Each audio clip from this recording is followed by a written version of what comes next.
Hello everyone, welcome to my channel. मैं हूं प्रज्ञा और आज के वीडियो लेक्चर में हम जो है क्लास 9th ज्योग्राफी का चैप्टर 2 इंडिया एंड इंट्रोडक्शन इसके एक्सरसाइजेस का पार्ट 5 देखेंगे। तो इससे पहले के जो चैप्टर्स हैं पूरे ज्योग्राफी के ज्योग्राफी के चैप्टर्स मैंने डिस्कस कर लिए हैं। अगर आपने वो वीडियोस नहीं देखे हैं तो आप प्लेलिस्ट में जाकर चेकआउट करिए। और जो एक्सरसाइजेस है उसके हम चैप्टर 1 का हमने एक्सरसाइज डिस्कस कर लिया है और यहाँ चैप्टर 2 का भी पार्ट 4 में हमने बहुत कुछ डिस्कस कर लिया है। पार्ट 5 देखेंगे, इसके बाद एक पार्ट और आएगा जो कि डेजर्ट रीजन्स का आने वाला है। तो ये वाला जो पार्ट है ये कोस्टल प्लेन्स और आइलैंड ग्रुप के ऊपर है। तो पेज 52 में दिया हुआ है question, find the following in political and physical map of India. तो आपको पॉलिटिकल और फिजिकल मैप जो है इंडिया का उसमें ये फाइंड आउट करना है। तो which state does the western coast plain touch. तो कौन से स्टेट्स है उसको जो वेस्टर्न कोस्टल प्लेन है, वेस्टर्न कोस्टल प्लेन आपका किस तरफ आएगा, इस तरफ आएगा। तो कौन से स्टेट्स को टच करता है।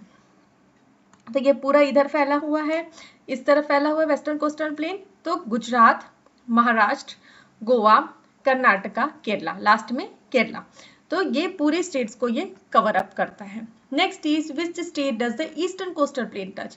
तो ईस्टर्न कोस्टल प्लेन जो है वो किसको कौन से स्टेट को टच करता है। तो ईस्टर्न कोस्टल प्लेन आपका इस तरफ है। तो ऊपर से स्टार्ट करेंगे, वेस्ट बंगाल, उड़ीसा, आंध्र प्रदेश और तमिलनाडु को। Name the ports from north to south. तो हमको पोर्ट्स वो करना है नॉर्थ से south, which are located along the eastern coastal plain. So कौन से पोर्ट्स, हमको पोर्ट्स का नाम यहाँ पे बताना है।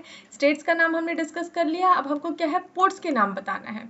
तो पोर्ट्स कौन से हैं ईस्टर्न कोस्टल प्लेन में, नॉर्थ से साउथ डायरेक्शन में जाते हुए। तो नॉर्थ में है कोलकाता वेस्ट बंगाल में, हल्दिया वेस्ट बंगाल में, पारादीप उड़ीसा में है, विशाखापट्टनम आंध्र प्रदेश में है, चेन्नई तमिलनाडु, टुतिकोन तमिलनाडु। ठीक है, ये सारे पोर्ट्स जो है ये ईस्टर्न कोस्टल प्लेन में लाई करते हैं। Name the ports from north to south located that are located along the western coastal plain. तो वेस्टर्न कोस्टल प्लेन में नॉर्थ से साउथ डायरेक्शन में जब हम जाएंगे तो कौन से पोर्ट्स अपने को मिलते हैं। तो सबसे पहला है गुजरात में कांदला, फिर मुंबई महाराष्ट्र में, जवाहरलाल नेहरू या नहवा शेवा महाराष्ट्र में, मोरमुगांव गोवा में, न्यू मैंगलोर कर्नाटका में और कोचिन केरला में। तो ये सारे पोस्ट जो है हमको किधर मिलते हैं, वेस्टर्न कोस्टल प्लेन्स में, this side. Next is in which states are the following ports located. तो कौन से स्टेट्स में ये सारे जो पोर्ट्स के नाम दिए हैं वो मिलते हैं। तो अभी हमने देखा तो मुंबई कहाँ है, महाराष्ट्र में है, कोचिन केरला में है, पारादीप जो है आपका उड़ीसा में है, चेन्नई जो है वो तमिलनाडु में है, त्रिवेंद्रपुरम आपका केरला में है, गो जो है ये गोवा में है। नेक्स्ट है विशाखापट्टनम जो है वो आंध्र प्रदेश में है। नेक्स्ट हमको पेज 53 के क्वेश्चन आंसर्स देखने हैं। तो ट्रांसपोर्ट बाय सी और inland waterways is most economical. ठीक है, क्वेश्चन शायद मैं मिस कर गई हूँ, क्वेश्चन आपको बुक से देख लेंगे। तो ट्रांसपोर्ट जो है इनलैंड या फिर वाटरवेज, ठीक है, सी या इनलैंड वाटरवेज से इकोनॉमिक क्यों होता है। इकोनॉमिक मतलब उसमें कम खर्चा क्यों आता है, क्योंकि it can carry large quantity of goods and people at once. तो एक साथ जो है बहुत सारे लोग और सामान को वो एक जगह से दूसरी जगह ले जा सकते हैं। फ्यूल कंजप्शन क्या होता है, कम होता है। अगर हम रेलवे से कंपेयर करें या फिर हम एयरवेज से कंपेयर करें तो जो सी का मीन्स जो वाटरवेज है वो यहाँ पे सस्ता होता है और कॉस्ट पर किलोमीटर जो है वो भी क्या होता है, चीप होता है। नेक्स्ट इज पेज 55 में क्वेश्चन दिया हुआ है, what difference do you see between the boats that ply in rivers and catamarans. तो क्या डिफरेंस देखते हैं हम, जो बोट्स होते हैं और जो कैटामरन्स होते हैं उनमें। तो boats that ply in reverse, ठीक है, जो रिवर्स पे बोट्स होते हैं उनका क्या होता है। तो यूजुअली क्या होता है, एक सिंगल हल्ड होता है। सिंगल हल्ड मतलब एक सिंगल बॉडी में बना हुआ होता है। किससे बना हुआ होता है, या तो वुड, आयरन या स्टील से बना हुआ होता है। कैन कैरी मेनी पैसेंजर्स और गुड्स। तो बहुत सारे पैसेंजर या गुड्स को वो लेके जा सकता है एक जगह से दूसरी जगह। Move with the help of oar, sails और इंजन्स। ठीक है, तो बोट जो है छोटी बोट है तो उसको ओर्स, ठीक है, जो बोट चलाने वाला जो दो लकड़ियां रहती है ना उसे ओर कहा जाता है, या तो फिर सेल या इंजन लगा हुआ बोट होता है। अगर बहुत बड़ा बोट है, हाईटेक बोट है तो वो इंजन से चलता है।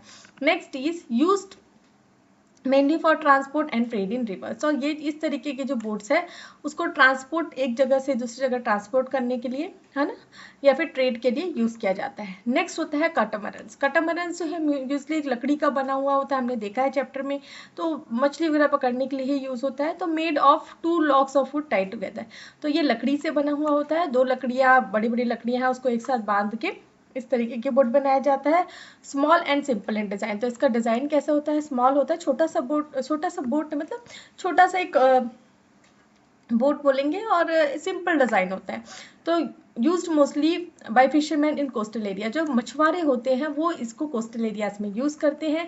Can carry only a few people और लाइट लोड, तो छोटा सा बोट है, लकड़ी से बना हुआ है, जिसे हम कैटामरन्स का बोल रहे हैं, तो ये 1-2 लोगों को ही लेके मछली पकड़ने के ही काम आता है। Moves with the help of paddles और सेल्स, जो पैडल या फिर सेल्स है उससे इसको आगे बढ़ाया जाता है।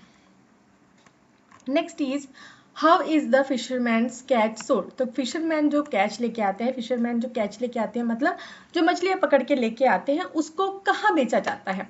तो usually the catch is auction on the beach itself, the auctioners get the part of the catch as their fee, the women and traders buy the fish and sell it in the market। तो जो catch वो लेके आते हैं, fisherman लेके आते हैं, उसको बीच, है ना, जो बीच है वहीं पे ही उसका ऑक्शन हो जाता है। ऑक्शन मतलब बोली लगा के उसको बेच दिया जाता है, और जो खरीदने वाले हैं, जो ऑक्शनर्स हैं, वो क्या है, वो एक जो इसका कैच है, जो फिश है, उसको एज अ फी उनको देते हैं। और जो वुमेन्स और ट्रेडर्स हैं वो भी ये मछलियाँ पकड़ती हैं और मछलियाँ खरीदती हैं और मार्केट में बेचती हैं। Next is why could Ranjan not auction his catch, तो रंजन जो है वो मछली पकड़ के तो लेके आ रहा है, लेकिन अपना जो भी वो मछली पकड़ के लेके आ रहा है, जो भी उसका कैच है, उसको वो ऑक्शन नहीं कर पा रहे हैं, क्यों। तो Ranjan has taken a loan from a trader for his sisters wedding, the condition was that Ranjan could sell his catch at a cheap rate to him, that is why Ranjan could not auction his catch.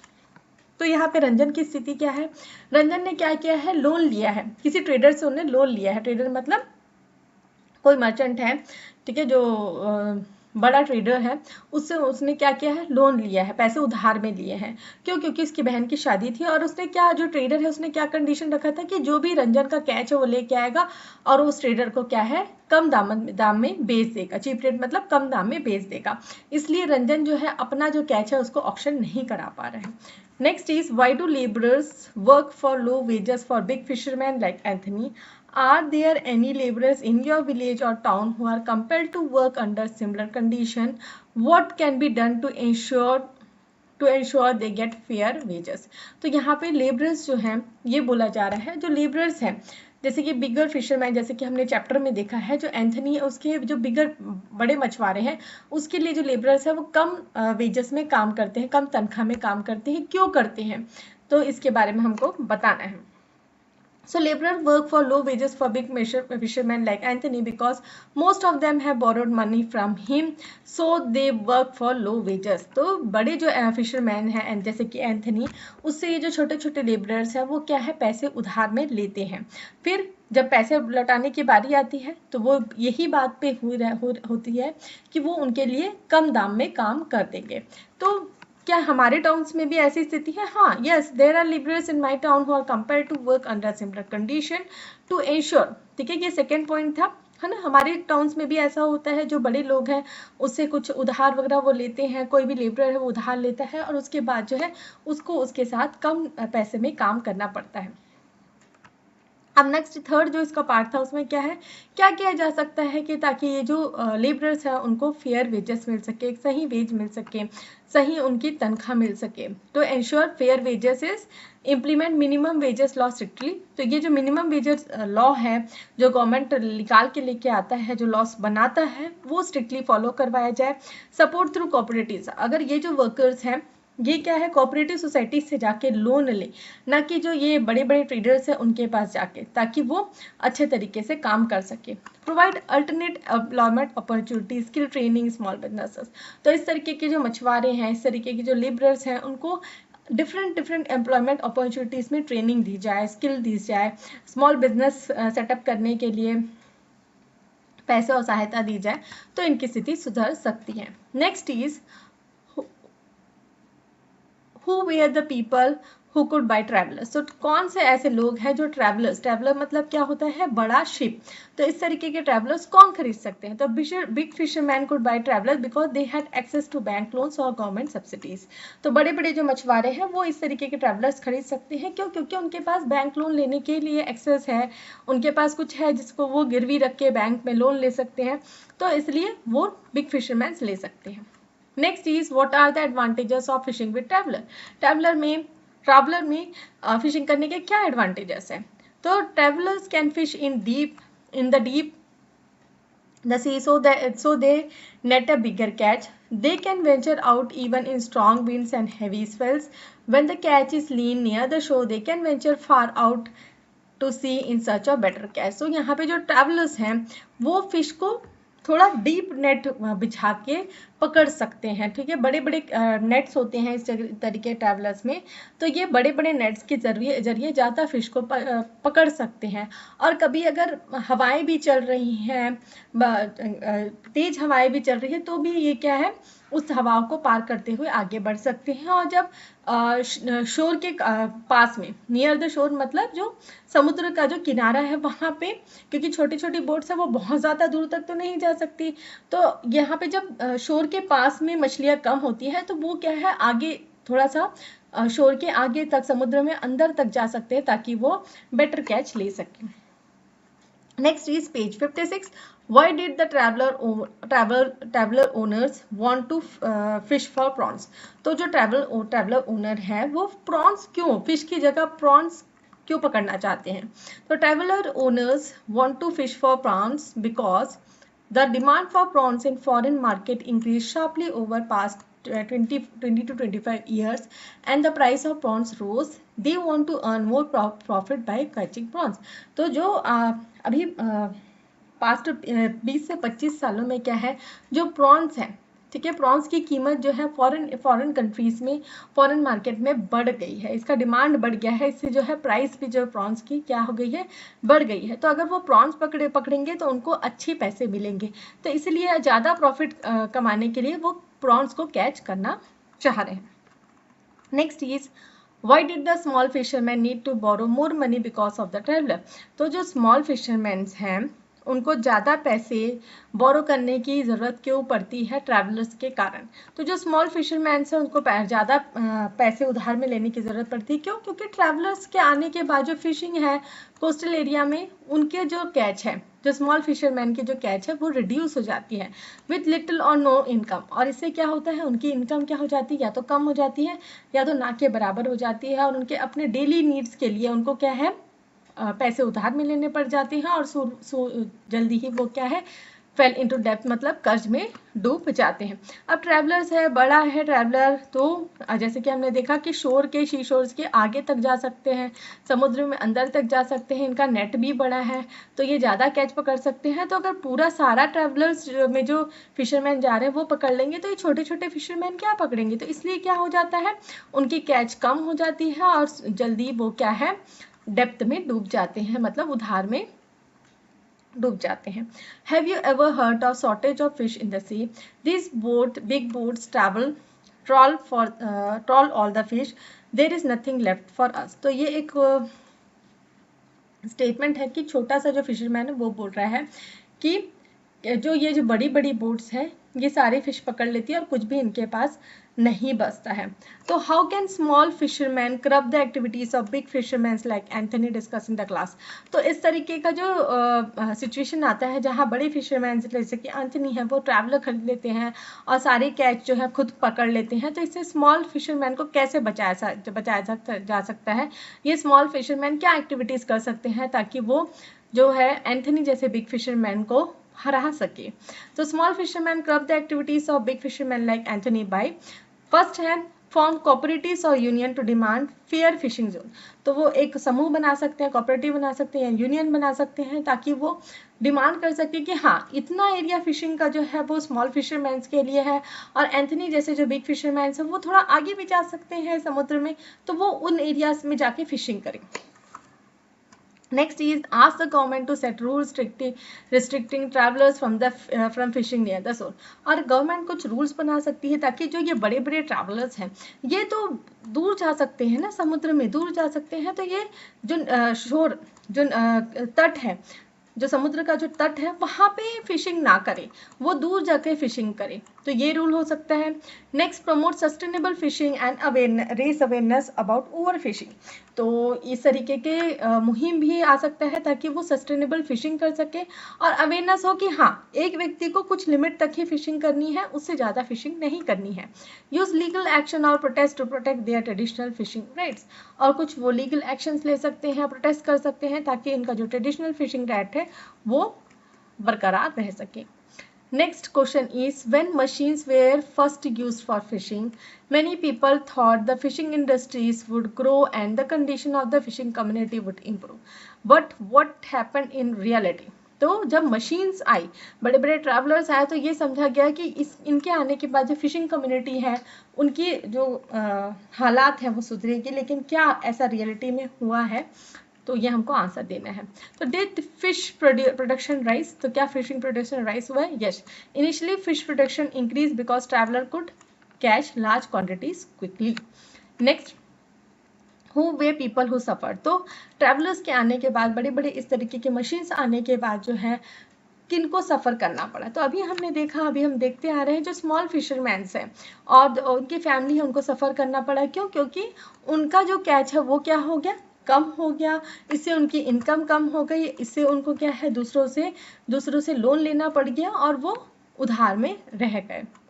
Next is who were the people who were profited. अब profit किसको हुआ, तो जो trawler owners हैं, traders हैं, big industries हैं, इनको profit हुआ क्योंकि इसमें लार्ज स्केल में ये प्रॉन ट्रेड कर पाए, बड़ी बड़ी मछलियाँ पकड़ पाए।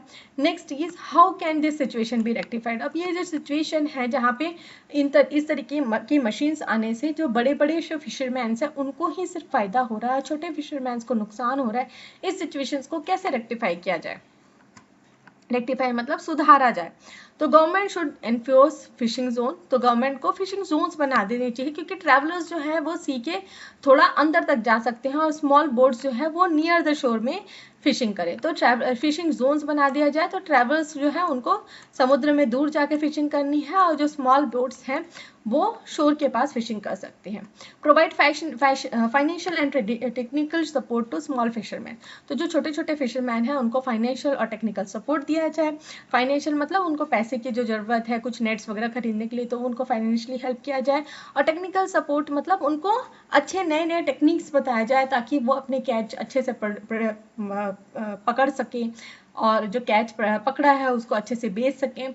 नेक्स्ट है promote sustainable fishing practices to protect marine life, तो ये भी सिखाना जरूरी है कि उनको किस तरीके से अच्छे तरीके से फिशिंग करना है ताकि जो मैराइन लाइफ है उसको नुकसान ना पहुंचे। Encourage community based fishery management so benefits are share fairly, तो इस तरीके के फिशरी मैनेजमेंट उसको लेके आए ताकि जो बेनिफिट्स है वो लोगों के बीच में बढ़ सके। ऐसा नहीं है, ऐसा ना हो कि जो बिग फिशरमैन्स हैं वही सारा प्रॉफिट ले जाए।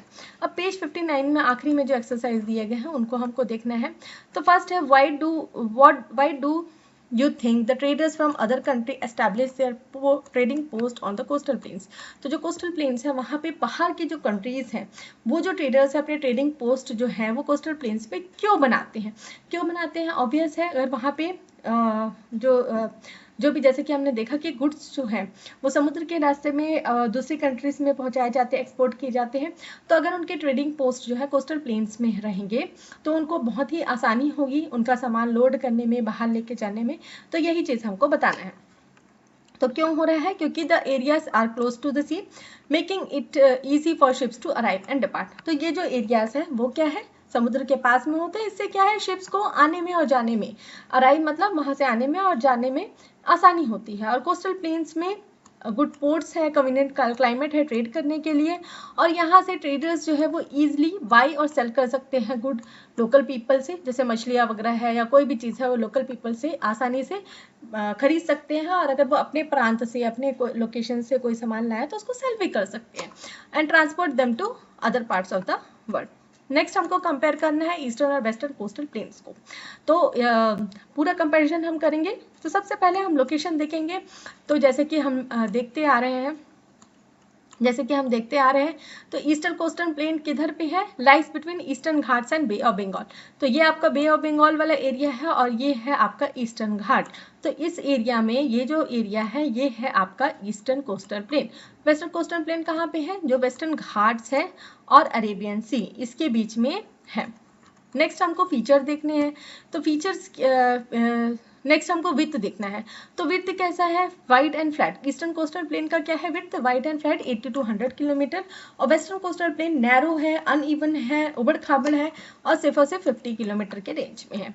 मेजर रिवर्स क्या है ईस्टर्न कोस्टल प्लेन्स की, महानदी, गोदावरी, कृष्णा, कावेरी, और ये क्या है डेल्टा फॉर्म करती है। ये हमने प्रीवियस चैप्टर्स में भी देखा है। तो महानदी, गोदावरी, कृष्णा, कावेरी ये क्या है डेल्टा फॉर्म करती है।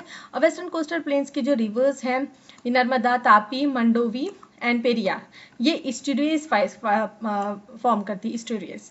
तो ये भी हम देख चुके हैं, हमने जब चैप्टर डिस्कस किया है प्रीवियस सेक्शंस में। नेक्स्ट है लैंड फॉर्म्स। कौन से लैंड फॉर्म, तो form by river deposit deltaic, ठीक है, रिवर डिपोजिट से फॉर्म हुआ है ईस्टर्न कोस्टल प्लेन्स। और वेस्टर्न कोस्टल प्लेन कैसा है, रॉकी है, अनइवन है, नॉन डेल्टाइक। नेक्स्ट है पोर्ट्स और हार्बर कौन से हैं। तो फ्यू नेचुरल पोर्ट्स हैं यहाँ पे। तो इसमें से कौन से हैं, चेन्नई, पारादीप और विशाखापट्टनम है। और यहाँ पे कई सारे नेचुरल हार्बर्स हैं जैसे कि मुंबई, मैंगलोर, कोची। नेक्स्ट हम एग्रीकल्चर पॉइंट ऑफ व्यू से देखेंगे तो ईस्टर्न कोस्टल प्लेन क्या है, यहाँ पे जो सॉइल है फर्टाइल सॉइल है डेल्टास के कारण में, और ये इंटेंसिव फार्मिंग को सपोर्ट करता है। अगर वेस्टर्न कोस्टल प्लेन के बारे में हम बात करें तो वैसे भी ये नैरो और अनइवन है, तो लेस फर्टाइल है और लिमिटेड फार्मिंग यहाँ पे होती है। इकोनॉमिक एक्टिविटीज की बात करें तो एग्रीकल्चर और फिशिंग दोनों होता है यहाँ पे। और वेस्टर्न कोस्टल प्लेन में ट्रेड भी होता है, फिशिंग भी होती है और शिपिंग भी होता है, ठीक है। तो एग्रीकल्चर ईस्टर्न कोस्टल प्लेन में होता है, वेस्टर्न कोस्टल प्लेन में ट्रेड, फिशिंग और शिपिंग होती है। नेक्स्ट है रेनफॉल। तो यहाँ पे कम रेनफॉल होता है फ्रॉम नॉर्थ ईस्ट मानसून, और यहाँ पे ज्यादा रेनफॉल होता है, हैवी रेनफॉल होता है साउथ वेस्ट मानसून से। नेक्स्ट है the coastal plains are important for economic and cultural region. तो क्यों इम्पोर्टेंट है इकोनॉमिक और कल्चरल रीजन में, वो हमको बताना है। तो importance of coastal planes, economic अगर हम इम्पोर्टेंस से देखें तो फर्टाइल सॉइल जो है कोस्टल प्लेन्स में ये सपोर्ट करता है कल्टीवेशन किन चीज़ों का, राइस, कोकोनट और अदर क्रॉप्स का। आइडियल है फिशिंग और सॉल्ट प्रोडक्शन के लिए। मेजर पोर्ट्स हैं यहाँ पे मुंबई, चेन्नई, कोलकाता, जो ट्रेड और कॉमर्स को प्रमोट करती हैं। टूरिज्म और ट्रांसपोर्ट भी कंट्रीब्यूट करती है इकोनॉमी को।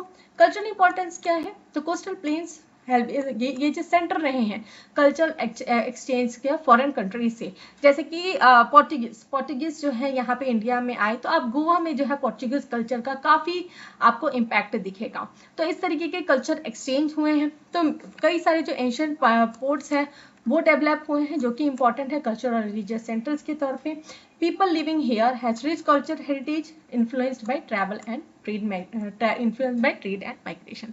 तो बाहर से जो लोग आते हैं वो अपना कल्चर यहाँ पे फैलाते हैं, और हमारे जो लोग बाहर जाते हैं वो हमारा कल्चर बाहर फैलाते हैं। तो इस तरीके का कल्चरल एक्सचेंज भी होता है कोस्टल प्लेन्स के जरिए। Next is why are the coastal plains so densely populated. तो क्यों है डेंसली पॉपुलेटेड, रीजन क्या है हाई पॉपुलेशन कोस्टल प्लेन्स में। तो सबसे पहला है फर्टाइल लैंड, जैसे कि अभी हमने देखा जो तो ईस्टर्न कोस्टल प्लेन है वहाँ पे जो है फार्मिंग अच्छे से होती है, जैसे कि राइस, कोकोनट और शुगर केन की। फिशिंग अपॉर्चुनिटीज मिलती है क्योंकि ये जो कोस्टल एरियाज है वहाँ पे बहुत सारी मछलियाँ होती है, सी फूड होता है, उसको पकड़ के बेच सकते हैं। ट्रेड और ट्रांसपोर्ट वहाँ पे ईजिली हो सकता है। तो मेजर पोर्ट्स और हार्बर्स जो हैं वो ट्रेड और ट्रैवल को क्या है ईजी बनाते हैं। कई सारे जो पोर्ट्स हैं वहाँ पे इंडस्ट्रीज इस्टेब्लिश की जा रही है ताकि जो है एक्सपोर्ट जो है वो बहुत इजी हो, ट्रैवल कॉस्ट कम हो। तो इंडस्ट्रीज, फैक्ट्रीज और बिजनेस सेक्टर्स जो है वो कोस्टल एरियाज में आजकल बनाए जा रहे हैं ताकि जो ट्रांसपोर्ट का जो कॉस्ट है वो कम हो सके। टूरिज्म, तो जो ब्यूटीफुल बीचेस हैं वो टूरिस्ट को अट्रैक्ट करती हैं, इससे भी बहुत सारी जॉब अपॉर्चुनिटीज क्रिएट होती हैं। माइल्ड क्लाइमेट होता है, जो कोस्टल एरियाज हैं वहाँ का क्लाइमेट प्लेजेंट होता है, ज़्यादा मतलब गर्मी नहीं होती, ठंडी नहीं होती, अच्छा क्लाइमेट होता है, इसलिए भी वहाँ पे जो जनसंख्या है वो ज़्यादा होती है। Next is why did fisherman living in coastal plain require for fishing in the sea, how did they acquire this things. तो क्या क्या चीज़ें जो हैं फिशरमैन को ज़रूरत होती है जब वो कोस्टल प्लेन्स में रहते हैं और फिशिंग करते हैं, और ये चीज़ें वो कैसे खरीदते हैं। तो क्या क्या चीज़ों की ज़रूरत होती है, सबसे पहला बोट्स और नेट्स की ज़रूरत होती है। तो समुद्र में अंदर जाने के लिए और मछलियाँ पकड़ने के लिए बोट्स और नेट्स की तो ज़रूरत होगी। इंजन्स और ट्रैवलर्स होने चाहिए उनके पास। तो ट्रैवल अगर ज़्यादा उनको डीप सी में जाना है, ज़्यादा कैच पकड़नी है, तो इंजन और ट्रैवलर्स की ज़रूरत होती है। फ्यूल और आइस बॉक्सेस की ज़रूरत होती है। तो भाई इंजन चलाने हैं तो उसके लिए फ्यूल्स चाहिए और आइस बॉक्सेस चाहिए ताकि वो मछलियों को स्टोर कर सके, ताकि वो ज़्यादा टाइम तक फ्रेश रह सके। और लास्टली उनको पैसे की ज़रूरत पड़ती है ताकि वो बोट्स, नेट्स और इंजन खरीद सके। और ये चीज़ें वो एक्वायर कैसे करते, खरीदते कैसे, या तो उधार ले लेते हैं, कोई ट्रेडर है मनी लेंडर से उसमें हाई इंटरेस्ट में उधार ले सकते हैं, या तो फिर वो गवर्नमेंट की जो स्कीम्स है या कोऑपरेटिव सोसाइटी है वहाँ जाके ये लोन ले सकते हैं और अपना जो कैच है या फिर अपना जो कैच है उसको वो बेच सकते हैं और मनी और इक्विपमेंट्स खरीद सकते हैं। Next is describe the daily routine of a fisherman in your own words. तो क्या होगा एक मछुआरे का जीवन, तो उसके बारे में आपको बताना है। तो सबसे पहले उठ जाते हैं अर्ली इन द मॉर्निंग, मतलब ज़्यादा से ज़्यादा 3 से 4 बजे भी उठ जाते हैं और अपने बोट्स को प्रिपेयर करके फिशिंग करने चले जाते हैं। तो फिशिंग टाइम होता है तो अपने बोट्स को लेके फिशिंग करने चले जाते हैं और अपने नेट्स को कास्ट करके मछलियाँ पकड़ते हैं। फिर वो शोर पे लौटते हैं, किनारे पर लौटते हैं और कुछ ही देर में जो भी उनका कैच है उसको वो बेच देते हैं। नेक्स्ट वो सेल करते हैं अपने कैच को, वो रिटर्न करते हैं अपने कैच के साथ, और फिश और प्रॉन्स को वो अलग अलग करते हैं। उसके बाद जो भी उनका कैच है उसको लोकल मार्केट में या ट्रेडर्स को बेच देते हैं। उसके बाद शाम को वो जो भी उनका जो नेट्स है, बोट्स है, उसको क्लीन करते हैं ताकि वो नेक्स्ट डे फिशिंग के लिए जा सके। और आखिरी में थोड़ा टाइम जो है वो अपने फैमिली के साथ स्पेंड करते हैं। Next is what dangers do the fishermen face while fishing at sea. तो समुद्र में जाने से उनको क्या क्या खतरा होता है। तो सबसे पहले तो है फिशिंग जो है वो इतना आसान नहीं है, थोड़ा डेंजरस ही होता है। कोई गारंटी नहीं है जो फिशरमैन समुद्र में गया है वो वापस घर सेफली आ जाए। तो ये भी हो सकता है कि वो कभी तूफान में फंस जाए, क्योंकि सी जो है उसका कोई भरोसा नहीं है। और ये भी हो सकता है उनकी जो बोट है वो कोई बड़े पत्थर से टकरा जाए और पीसेस में ब्रेक हो जाए।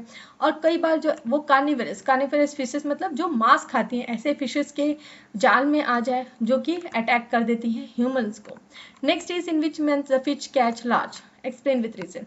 तो कौन से महीने होते हैं जहाँ पे फिश का जो कैच है वो ज़्यादा होता है। तो कब होता है, मई से जून का और सितंबर के महीने में, जहाँ पे फिशिंग जो है ज़्यादा होती है, फिश कैच ज़्यादा होते हैं। क्यों है, रीज़न क्यों है ये लार्ज फिश कैच के लिए, क्योंकि इस समय क्या है, सी जो है काम होती है, वेदर भी अच्छा होता है फिशिंग के लिए। तो इस सीज़न में जो है फिश ब्रीड करती है, मतलब बच्चे देती है और फीड करती है इस मंथ में। वार्म वाटर और न्यूट्रिएंट रिच जो है वो अट्रैक्ट करता है फिश को, और फिशरमैन जो है थोड़ा सा आगे तक जा सकते हैं ताकि वो समुद्र में सेफली जाए और सेफली वापस आए। नेक्स्ट है क्या है एडवांटेजेस और डिसएडवांटेजेस ट्रैवलर्स यूज़ करने का। तो ट्रैवलर्स का एडवांटेज क्या है, बहुत सारी फिश जो है एक साथ तो पकड़ सकते हैं।